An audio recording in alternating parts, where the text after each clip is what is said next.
Hello नमस्कार दोस्तों, सभी का स्वागत है मेरे इस चैनल पर। तो जो आपको सामने लिखा हुआ दिख रहा है ना, जी हाँ, वो बिल्कुल सत्य है। ये सत्य है, ये मैं झूठ नहीं बोल रहा हूँ। और उसका कारण जानते हैं क्या? वो मैं अभी आपको प्रूफ में दिखाऊंगा कि सरकारी जो आज न्यूज़ आया है ना, उसको देखने के बाद आपको ये पता चल जाएगा कि सरकारी नौकरी की परिभाषा तो बदल ही गई है। आप निकाले जा सकते हो, जैसा कि लोग सरकारी नौकरी क्यों करना चाहते हैं, ताकि एक सिक्योरिटी मिल जाए कि अब हमको कोई निकाल नहीं सकता है उससे, है ना। प्राइवेट में क्या होता है कि अगर कुछ ऐसे आ गया सिचुएशन, समय आ गया, तो आपका निकाला भी जा सकता है, जैसे कोरोना के टाइम पे हुआ था। तो एक खबर आज आई है अखबार में, जूनियर इंजीनियर्स कनीय अभियंता को लेकर के उनको जबरन हटाया जा रहा है विभाग से। बिहार सरकार के अंदर के विभाग का ये खबर है, जो मैं आप सभी लोगों को दिखाना चाहता हूँ। तो ये वीडियो आप लोग पूरा देखिएगा ताकि आपको ये न्यूज़ पूरी सही से मिल पाए। ठीक है, तो चलिए हम लोग बिना समय गवाए उस न्यूज़ पर चलते हैं।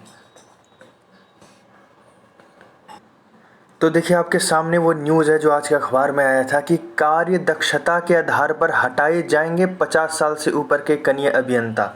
तो यहाँ पर ये विभाग, ये किस विभाग का आया है वो मैं आपको दिखा देता हूँ कि ग्रामीण कार्य विभाग में कार्यरत कनीय अभियंता असैनिक, यानी सिविल के जो सिविल जूनियर इंजीनियर जो थे, उनको क्या उनके कार्य दक्षता के आधार पर अगर उनका कार्य अच्छा नहीं होगा तो उनको हटा दिया जाएगा। तो चलिए इसके बारे में ज़्यादा से ज़्यादा हम लोग जान लेते हैं, क्या इसके बारे में खबर हम लोगों के पास आया है। मैं आप सभी के सामने उस चीज़ को पढ़ देता हूँ कि अभियंताओं के काम का मूल्यांकन करने के लिए विभाग ने एक विशेष कमेटी बनाई।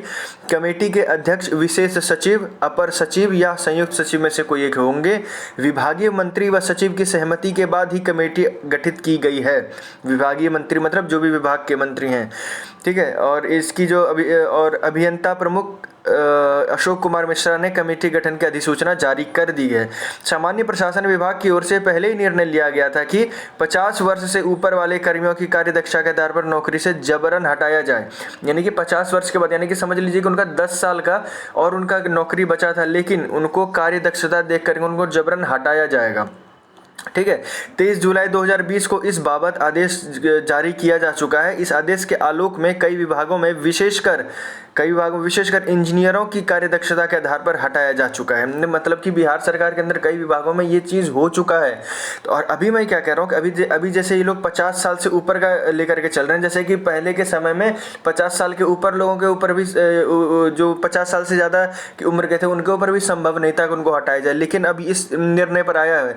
तो मैं ये कहता हूँ कि अभी नहीं, लेकिन हाँ कुछ समय के बाद जब और ज़्यादा थोड़ा विकास होगा, जब और ज़्यादा चीज़ें, मतलब इंफ्रास्ट्रक्चर और ज़्यादा डेवलप होगा, तब देखिएगा आप सरकारी नौकरी में भी एक ये कंडीशन बनेगा कि कुछ साल में आपकी आपका जो कार्य कर रहे हो उसका मूल्यांकन होगा, और अगर वो सही नहीं हुआ कुछ 2-3 साल तक, ऐसा हो सकता है आगे कम उम्र के एम्प्लॉयज़ के लिए भी। अभी 50 साल तक के लिए हुआ है, आगे हो सकता है 40 साल के लिए हो जाए, लेकिन वही मेन रहेगा कार्य दक्षता के आधार पर। तो ये अगर शुरुआत हो चुका है तो आप समझ सकते हैं कि कुछ समय के बाद वहाँ पर भी 40 साल, 35 साल, 30 साल के भी जो एम्प्लॉय होंगे, वो भी अगर अच्छा परफॉर्म नहीं कर रहे, अच्छा काम नहीं कर रहे, तो उनके ऊपर कुछ ना कुछ एक दबाव जरूर बनाया जाएगा सरकार के द्वारा। तो जबरन रिटायर की शुरुआत भवन निर्माण विभाग से हुई थी। ये देख लीजिए, भवन निर्माण विभाग से जबरन रिटायर की ये शुरुआत हुई थी। इसी क्रम में ग्रामीण कार्य विभाग ने जूनियर इंजीनियर से सिविल श्रेणी के भी कार्यदक्षता के आधार पर हटाने का निर्णय लिया है। इसके लिए कमेटी गठित की गई है। कमेटी में अध्यक्ष के अलावा मुख्य अभियंता 1, 2, 3 व 4 को सदस्य विशेष आमंत्रित रूप से विभाग में निगरानी प्रशाखा मंडल के नोडल पदाधिकारी अल्पसंख्यक समुदाय के रूप में कार्यपालक अभियंता नुरुल इन इशरत SC से सहायक अभियंता वरुण कुमार को सदस्य बनाया गया। ठीक है, तो सदस्य के बारे में, बट मेरा कहने का क्या मतलब था कि आप जो ये शब्द देख रहे हैं ना, मूल्यांकन, आगे चल करके सरकारी नौकरी में भी जो काम करने वाले हैं उनका मूल्यांकन होगा। क्यों? क्योंकि जैसे जैसे भारत और विकास होगा और ज़्यादा डिमांड्स आएंगी, जैसे ग्रामीण क्षेत्र जैसे और ज़्यादा विकास आएंगे और ज़्यादा डिमांड्स आएंगी, तो उसको पूरा करने के लिए जो भी स्टाफ होगा उसको उतना ही एफिशिएंट होना पड़ेगा। और एफिशिएंट होने के लिए किसी भी चीज़ का बार बार मूल्यांकन करना बहुत ज़रूरी होता है।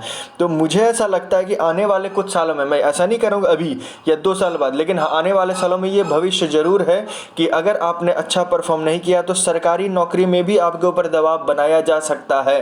ठीक है, अभी ये 50 साल प्लस उम्र वालों के लिए हुआ है, हो सकता है आगे चल करके कम उम्र के लोगों के लिए भी ये शुरुआत हो जाए। तो आप कमेंट में हमको बताइएगा कि क्या ये जो स्टेप है सरकार के द्वारा, सरकार के विभागों के द्वारा, क्या ये स्टेप अच्छा है? क्या ये सरकार के के लिए अच्छा है कि एम्प्लॉय के लिए? तो खैर ये अच्छा होगा नहीं। एम्प्लॉय के लिए कब अच्छा होगा? जब वो ना उसको रिटायर किया जाए। लेकिन वो कब होगा? जब वो काम करेगा। और क्या ये हमारे देश के लिए, हमारे राज्य के लिए, हमारे ज़िला के लिए, हमारे गांव के लिए, हमारे घर के लिए, क्या ये अच्छा एक स्टेप है सरकार के द्वारा जो लिया गया? आप कमेंट में हमको ज़रूर बताइएगा। तो चलिए हम मिलते हैं अगले किसी वीडियो में इस ऐसे ही ऐसे अच्छे कंटेंट के साथ। तब तक के लिए आप सभी को जय हिंद, जय भारत।